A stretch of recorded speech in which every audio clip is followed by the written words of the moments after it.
हिंद, नमस्कार। आप सीएम खबर देख रहे हैं। आइए हमारे चैनल के माध्यम से आज एक चर्चा करते हैं जुआओं पर। आज देखने को आपको मिल रहा है, ऊपर से लेकर नीचे तक हर जगह वृद्ध ही राजनीति में आगे हैं और आज का दौर है। आज कुछ देखने को मिल रहा है दर्शकों कि आज की जुआ कुछ जग चुकी है। इसी जुआ पर आखिर हम ये कहना चाहेंगे इस पूरे भारत के और खासकर बिहार के युवाओं को मेरा अपील है कि आप लोग भी राजनीति में आगे आएं। जुआ जब तक राजनीति में आगे नहीं आएंगे, पढ़े लिखे लोग जब तक नहीं आएंगे, तब तक विकास बिहार नहीं करेगा।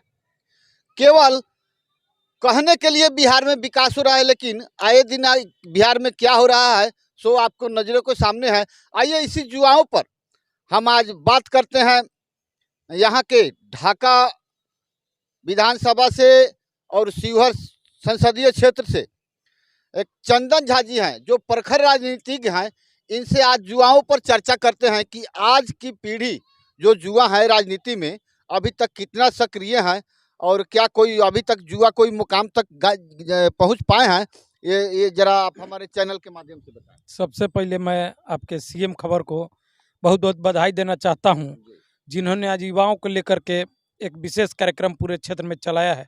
इसके लिए मैं आपको बहुत बहुत बधाई देना चाहता हूं। रही बात युवाओं का, तो बिहार की जो राजनीतिक परिदृश्य है, राजनीतिक दशा दिशा है, मैं चाहता हूं और अपील करता हूं कि ज़्यादा से ज़्यादा हमारे युवा साथी लोग बिहार की राजनीति में हिस्सा लें, अपने आप को जो है बिहार की राजनीति में भागीदार बनाएं।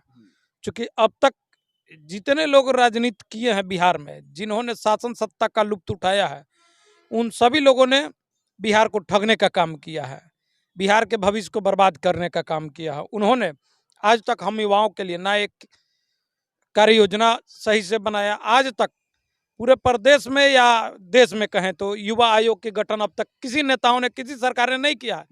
मैं इसके लिए किसी एक सरकार को दोषी नहीं मानता हूँ, चाहे वो भारतीय जनता पार्टी की सरकार रहा हो या कांग्रेस नीति महागठबंधन की सरकार रहा हो। किसी ने युवाओं के साथ न्याय करने का काम नहीं किया, सबों ने युवाओं को ठगने का काम किया है। आज कम से कम मान लीजिए हमको सुनने में आ रहा है कि मनीष कश्यप के संदर्भ में, हमारे पत्रकार साथियों के संदर्भ में कल 23 तारीख को बिहार बंदी का आयोजन बुलाया गया है किसी संगठन विशेष के द्वारा। तो मैं कहता हूं कि कम से कम किसी युवा के लिए लोगों ने आवाज उठाना तो शुरू किया, चाहे वो सही मुद्दे हो या मुद्दे गलत हो। राजनीति हमेशा किसी न किसी मुद्दे पर ही हुआ है, चाहे वो मुद्दा सही हो या गलत हो। तो लोग अब युवा साथियों के साथ युवा लोग कदम से कदम मिलाकर चलने का काम कर रहे हैं। अभी मात्र बिहार में 3 से 4 युवा नौजवान ही आपको राजनीति में दिखते हैं। कौन? चाहे वो तेजस्वी प्रसाद यादव जी हो या चिराग पासवान जी हो या पृथ्वी माली जी हो या चंदन झा जी हो या मनीष कश्यप हो। 3 से 4 मात्र युवा ही इस राज्य की राजनीति में आपको सक्रिय भूमिका में दिखाई दे रहे हैं। इसलिए मैं सारे युवा साथियों से अपील करना चाहूँगा कि ज़्यादा से ज़्यादा संख्या में आप लोग राजनीति में अपनी भागीदारी निभाएं, राजनीति में बढ़ चढ़ करके हिस्सा लें, ताकि हमको बिहार को बदलना है, बिहार के लिए कुछ करना है। तो इन जो पुराने जो नेता हैं उनके लिए अब कौन सा स्थान रहेगा? देखिए, पुराने नेताओं से मैं मांग करना चाहूँगा, जितने भी हमारे बुजुर्ग अभिभावक हैं, चाचा हैं, मैं उन सभी अभिभावक राजनेताओं से मांग करना चाहूँगा कि ये जो अभी वर्तमान समय है, ये वित्तीय वर्ष का अंत समय है, मार्च का महीना है। मार्च के महीना में पुराने योजनाओं का समापन हो जाता है और मैं ठीक इसी तर्ज पर अभिभावकों से, बुजुर्ग राजनेताओं से मांग करता हूं कि आप सभी अपने राजनीतिक जीवन से संन्यास लीजिए, बीआरएस लीजिए, रिटायरमेंट लीजिए, अपने आप को राजनीतिक जीवन से क्लोज करिए और हम युवा साथियों को मौका दीजिए, ताकि हम लोग आने वाले समय में बिहार के लिए इतिहास लिख सके, बिहार के लिए कुछ कर सके। चलिए, आप बड़ बुजुर्गों से आशीर्वाद लेके आप तमाम युवा आगे आकर क्या करना चाहेंगे बिहार के लिए और इस देश के लिए? देखिए, अब की जो राजनीतिक है, देश के युवा जिस तरह से जगे हैं, अब 5G की बात होने लगी है। आज ही के दिन लॉन्च हुआ है 6G की, 6G की भी चर्चा होने लगी है। तो अब जाति पाति की राजनीति कोसों दूर चला गया, अब ये खत्म हो गया। कुछ लोग चाहते हैं कि सेंटीमेंट को भड़का करके एक बार पुनः बिहार की राजनीति में जाति पाति का जहर घोल दे। जो 1990 का जो शासन था बिहार में, 1990 का जो समय था बिहार में, फिर एक बार पुनः 1990 की स्थितियों में बिहार को ले जाने की पुरजोर तैयारी हो रही है। लेकिन अब 1990 की सोच वाले लोग अब नहीं रहे। 21वीं सदी को अंत होने को है, 22वीं सदी की शुरुआत हो रही है। तो हम चाहेंगे कि हम सभी युवा साथियों के साथ मिल करके नया बिहार बनाने का काम करेंगे, इतिहास रचने का काम करेंगे। बिहार हमेशा से ही इस देश को दशा और दिशा देने का काम किया है।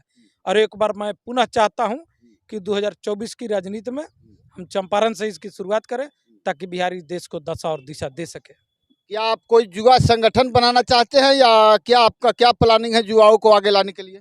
देखिए, हर पल पल पर संगठन बना लेना, राजनीतिक पार्टी बना लेना, ये जनता की समस्याओं का निदान नहीं है। इससे निदान नहीं होगा। सारे लोगों को सोच बदलना होगा, मानसिकता बदलनी होगी, और एक कार्य योजना बनाना होगा जो जनहित में हो सके, जनता की हर समस्या हमारी मुद्दा बन सके। हमें ये करना है। हमें बिहार के युवाओं को संगठित करना है, उसमें जोश भरना है, जुनून भरना है। पल पल पर हम संगठन बना ले, राजनीतिक पार्टी बना ले, इससे विकास नहीं होगा। लोग खंड खंड में बट जाएंगे, बिखर जाएंगे। लेकिन बिहार का भला अब तक जिस तरह से नहीं हुआ है, उसी तरह से आगे भी होने की संभावना नहीं दिखाई देगी। इसलिए हम चाहेंगे कि सारे युवा एक प्लेटफॉर्म पर आए, सोच बदले, अपनी विचारधारा को बदले और बिहार के विकास में अग्रणी भूमिका निभाएं। सोच और विचारधारा जब बदल जाएगी तो सिस्टम अपने आप बदल जाएगा। ये सड़े पुराने सिस्टम ने बिहार को कितने पीछे ले गया, ये आप देख सकते हैं, सभी देखते हैं। हमारे जितने भी दर्शक इस बिहार से अन्य राज्यों में रहते हैं, आप जरा बताएंगे, कमेंट कर जरूर बताएंगे जी अभी बिहार की क्या क्या, आप जहां हैं वहां की सड़कें, वहां की नली गली, इसी तरह बिहार में जो विकास हो रहा है कागज में, इसी तरह है। चलिए आइए हम इनसे युवाओं के लिए कुछ संदेश, तमाम बिहारी युवा आगे आए, इनके लिए कुछ संदेश दिया जाए। देखिए, मैं सभी युवा नौजवान साथियों से कहना चाहूँगा कि आप लोग जहाँ भी गए हैं बिहार के बाहर, वहाँ से आप सभी बिहार में लौट आएँ और यहाँ की वर्तमान सरकारें से, वर्तमान निर्वाचित प्रतिनिधियों से आप मांग करें कि मैं कब तक दर दर के प्रदेशों में भटकता रहूँगा, लोगों की गालियाँ सुनता रहूँगा, लोगों की मार खाता रहूँगा। आप हमारे लिए कुछ ऐसा करें जो हम बिहार वासियों को भी किसी अन्य प्रदेश में नहीं जाना पड़े, और हम लोग अपनी माटी पर, अपनी जन्मभूमि पर, अपने मेहनत के बदौलत एक बार फिर से नया बिहार बनाएं, अपने बिहार को सशक्त और मजबूत करें।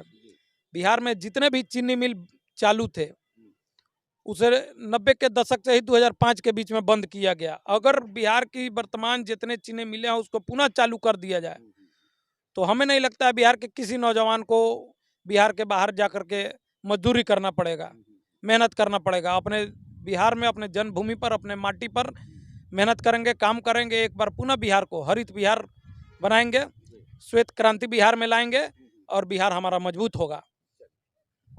चलिए इसी संदेश के साथ आप बने रहिए और कमेंट कर जरूर अवश्य बताएं कि आखिर बिहार में युवाओं की अभी भूमिका कितनी है और युवा कितना आगे आएंगे।